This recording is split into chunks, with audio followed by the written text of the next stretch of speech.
সারথি, অশ্ব পিছিয়ে নাও।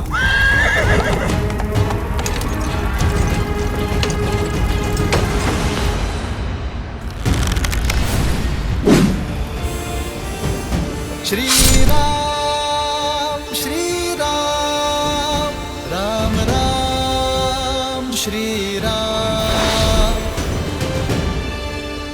আজ তোমার অধর্মের বিনাশ হবে সহস্রমুখ। সৃষ্টি থেকে সমস্ত পাপ মুছে যাবে। রাম, তোমার সতর্কবাণীতে ভয় পাই না আমি। আমার এই অস্ত্র এক্ষুনি তোমার প্রাণ হরণ করবে।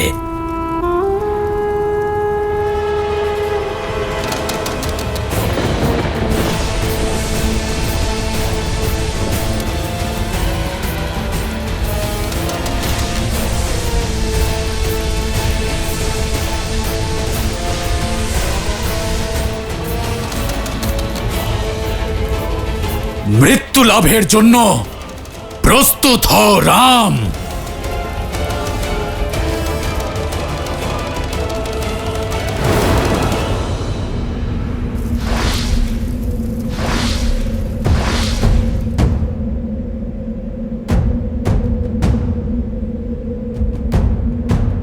जय श्री राम।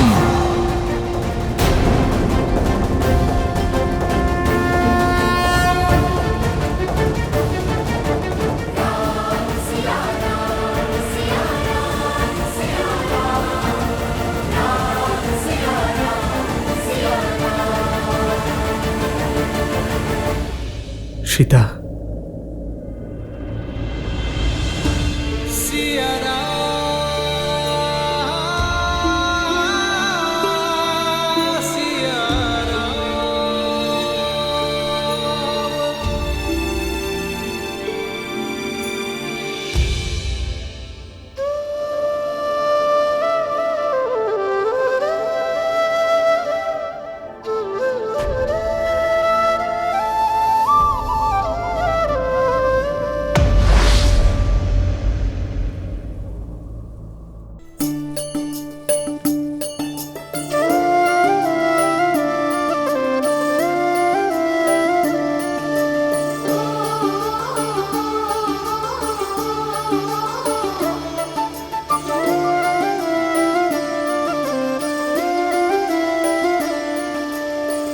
जन्म जन्म का है ये संगम, राम रतन सीता वैभव धन।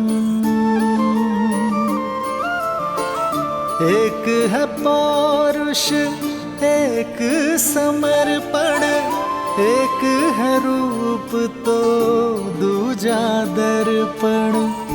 राम है लोचन सीता दृष्टि, राम है बादल सीता वृष्टि। राम सिया राम सिया राम सिया राम, राम सिया राम सिया राम, राम सिया राम सिया राम सिया राम, राम सिया राम सिया राम।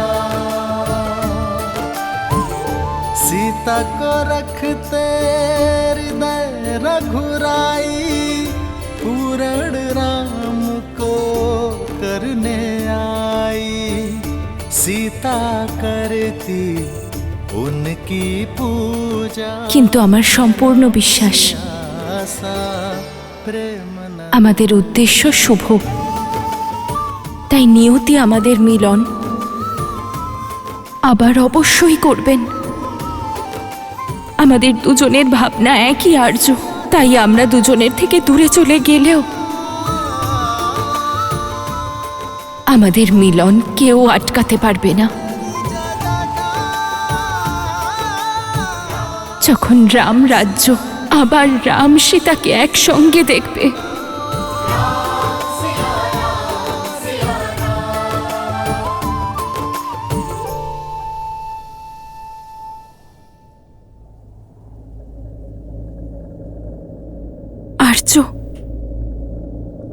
আমায় এই পাপীকে বিনাশ করার আদেশ দিন।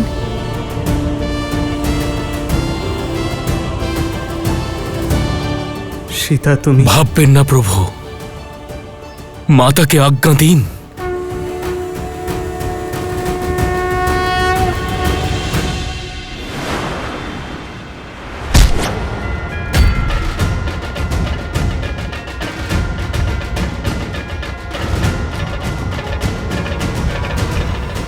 না হনুমান,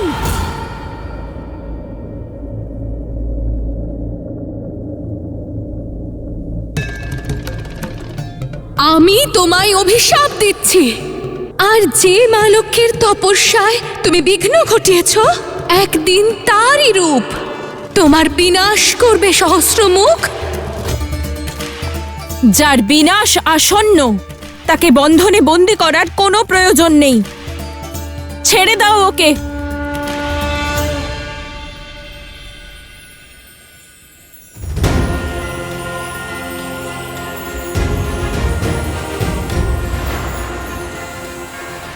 জয় শ্রীরাম।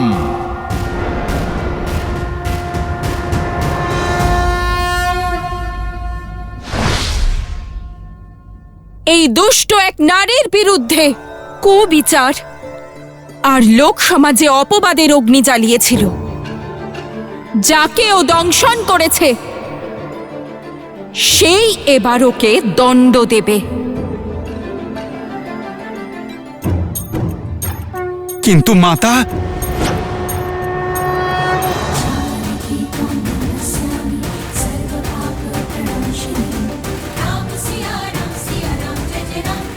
সহস্রমুখ রাবণ, তোমার কারণে অযোধ্যার সহজ সরল প্রজাদের মনে আসরিক শক্তির উদ্ভব হয়েছিল। তোমার কারণে আমাকে আমার অর্ধাঙ্গের থেকে, আমার প্রভুর থেকে, আমার শ্রী রামের থেকে দূরে যেতে বাধ্য হতে হয়েছিল। প্রতিটি পদে তুমি আমার উপর, আমার পুত্রদের উপর প্রহার করেছ, কিন্তু তুমি অসফল হয়েছ। আমাদের পথ পৃথক করতে পেরেছিলে, কিন্তু সীতারামের মনকে ভিন্ন করতে অসফল হয়েছ। তুমি প্রতিটি নারীর উপর শোষণ আর দমন করেছ, কিন্তু তুমি সফল হওনি। তুমি হেরে গেছো সহস্রমুখ। তোমার প্রচেষ্টা বিফল হয়েছে, আর আজ তোমার প্রচেষ্টার সঙ্গে সঙ্গে তোমারও বিনাশ হবে। হয়তো এই জন্যই আমার নাম সীতা। এই মুহূর্তের জন্যই সীতা, অর্থাৎ লাঙলের ফলা, অর্থাৎ সেই ফলার আঘাতে জন্ম হয়েছে সেই সীতা। লাঙলের ফলা, যা খরা ভূমিকে কর্ষণ করে তার মধ্যে ফসল ফলায়, ভূমিতে নতুন বীজ বপন করার যোগ্য করে তোলে। হয়তো আজ এই সীতার প্রহারে সমাজের কলুষিত ভাবনা দূর হবে, জনজাগরণের সূচনা হবে।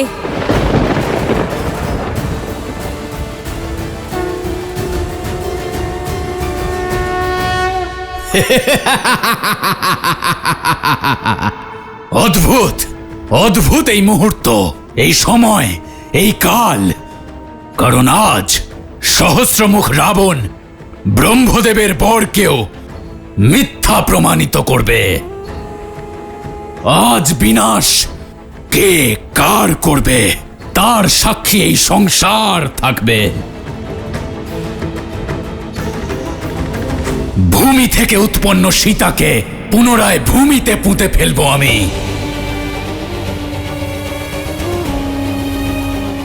ধূলিসাৎ করে দেব তোমার অস্তিত্ব আমি।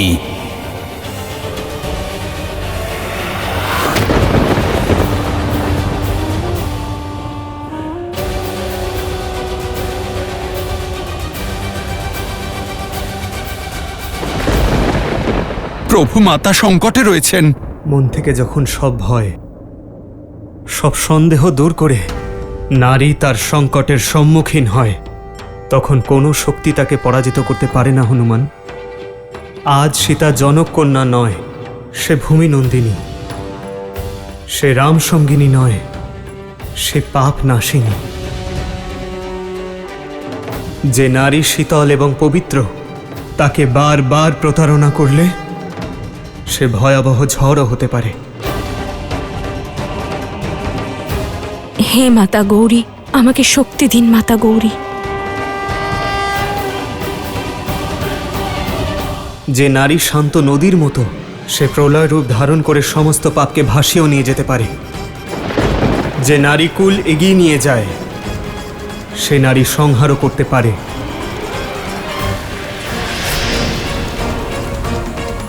নিশ্চিন্তে থাকো হনুমান, আজ সংসার দেখবে মা গৌরী যখন পাপ সহ্য করতে পারেন না, তখন তিনি কিভাবে মা কালীর রূপ ধারণ করেন। যে নারীর বিরুদ্ধে কুৎসা রটায়, তাকে শেষ পর্যন্ত তার রক্ত দিয়ে সেই নারীর চরণ ধুতে হয়।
আমি তোমাকে সাবধান করেছিলাম যখন তুমি তোমার মর্যাদার সীমা অতিক্রম করার চেষ্টা করেছিলে, কিন্তু তুমি আমার কথা শোনোনি।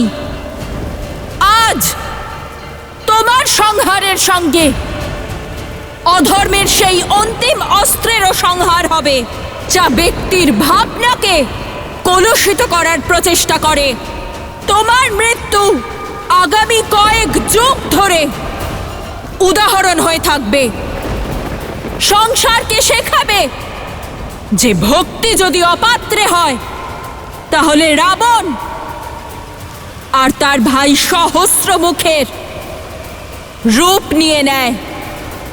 ব্যক্তির শক্তিকে অধর্মের অন্ধকারে নিয়ে যায়, আর যে ধর্মের বিরুদ্ধে থাকে তাকে তার অপরাধের শাস্তি দেওয়ার জন্য সেই শক্তি দুষ্টদের বিনাশ করার পথ খুঁজেই নেয়। মনে করো সেই অভিশাপ যা তোমার পুত্রবধূ তোমায় দিয়েছিল। আমি পদ্মা আমার সঞ্চিত সকল পুণ্যের পরিবর্তে আপনাকে অভিশাপ দিচ্ছি। যে নারীকে আপনি সামান্য মনে করেন, সেই নারী আপনার বিনাশ করবে।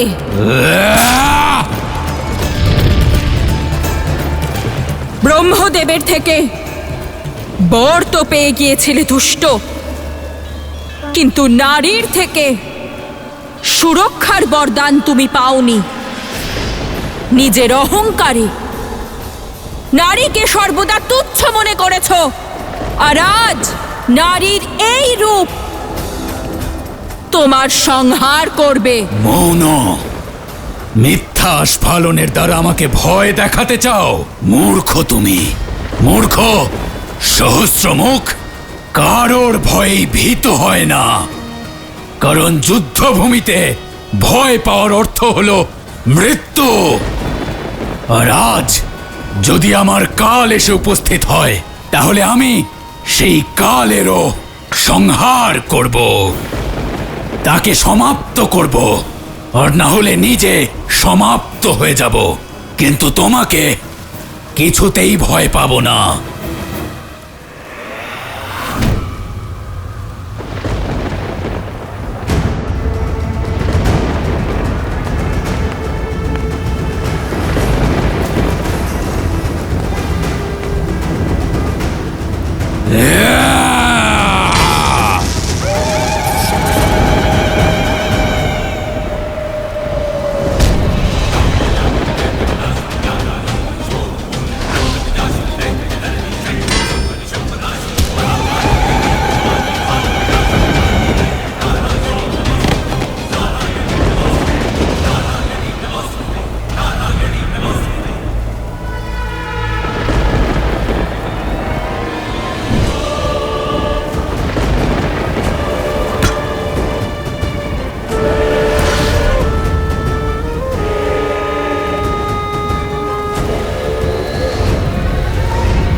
আগমন।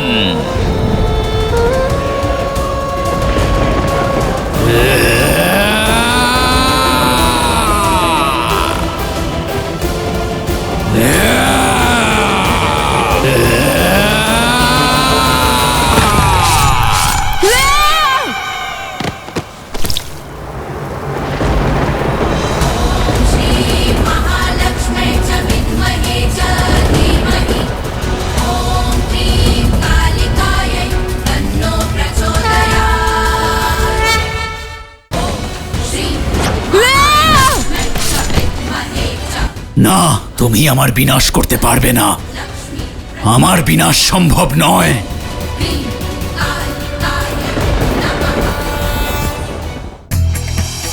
রামায়ণের দক্ষিণ ভারতীয় সংস্করণ অনুযায়ী রাবণের এক সৎ ভাই ছিল মহিরাবণ। মহিরাবণ ঋষি বিশ্রবা ও তাঁর পত্নী পুষ্ণুৎকটার পুত্র ছিল।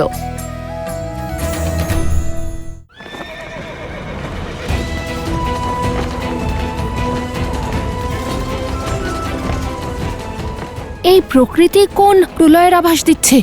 কে জানে মাতা, শ্রী হনুমানের সঙ্গে একা কেন চলে গেলেন?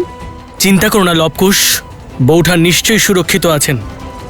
ওই আসুরিক শক্তির বরং চিন্তা করার প্রয়োজন রয়েছে, যে বৌঠানকে অসম্মান করার চেষ্টা করেছে।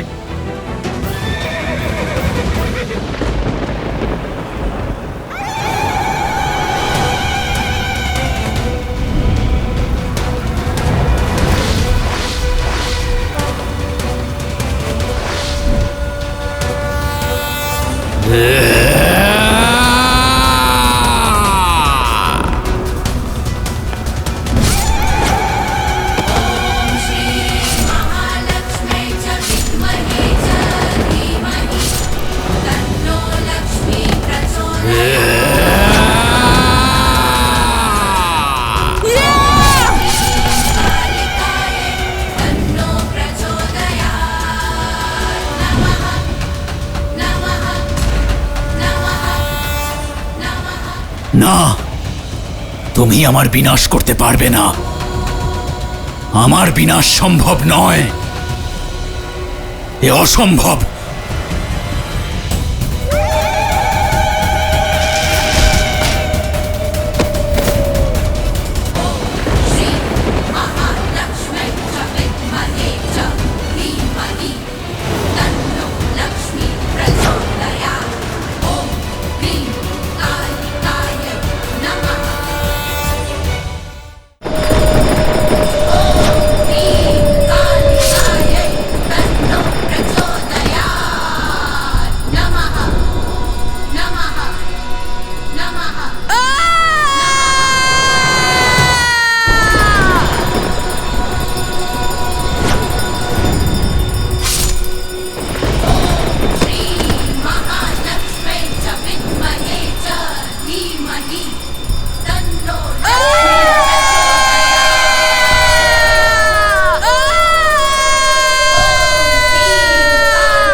সীতা,